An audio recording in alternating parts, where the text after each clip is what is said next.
اللہ جانے خوف عمران ہے یا بغض عمران، لیکن ختم ہونے کا نام ہی نہیں لے رہا، اور اسی خوف کی وجہ سے روزانہ اخلاقی پستی کی ایک نئی حد کو پار کیا جاتا ہے۔ پہلے عمران خان پر بے شمار جھوٹے مقدمات بنائے گئے اور پھر غیر قانونی طور پر عمران خان کو گرفتار کیا گیا۔ جب اس سب سے دل نہیں بھرا تو چادر اور چار دیواری کا تقدس پامال کرتے ہوئے زمان پاک پر حملہ آور ہو گئے۔ پھر عمران خان کا نام لینے پر پابندی عائد کر دی گئی، جلسے، کارنر میٹنگ، ورکر کنونشن، حتیٰ کہ پی ٹی آئی کا جھنڈا تک نکالنے پر پابندی عائد کر دی گئی، لیکن خوف ختم نہیں ہوا۔ سارے الیکٹیبل سے پی ٹی آئی کو چھڑوا دیا گیا اور جھوٹے بیانات دلوائے گئے، اور ابھی تک سیاسی کارکنان کی اغوا کا سلسلہ جاری ہے۔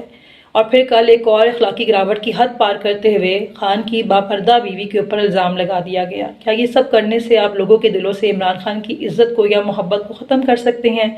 لوگوں نے عمران خان کو بغیر کسی لالچ کے سب کو آزمانے کے بعد اپنی مرضی سے چنا ہے۔ اس طرح کی حرکتوں سے خان کی عزت میں کوئی کمی نہیں آ رہی۔ چاند پر تھوکنے سے چاند کو کوئی فرق نہیں پڑتا، تھوک اپنے منہ پر واپس آتا ہے، یہ بات کو یاد رکھیں۔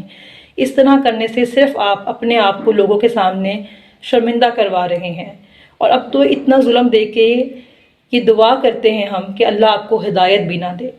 اور میری تمام پاکستانیوں سے گزارش ہے، چاہے وہ پاکستان میں رہتے ہیں یا پاکستان سے باہر رہتے ہیں، چاہے جتنا بھی جھوٹ پھیلایا جائے، جتنی بھی مایوسی پھیلائی جائے، لیکن آپ نے 8 فروری کو اپنے حق کے لیے ضرور نکلنا ہے۔ لوگوں کو ووٹ دینے کے لیے تیار کریں۔ 8 فروری احتساب کا دن ہے، یہ آپ کا فرض ہے اور عمران خان کا اس قوم پر قرض ہے جو آپ نے 8 فروری کو ووٹ کی صورت میں واپس کرنا ہے۔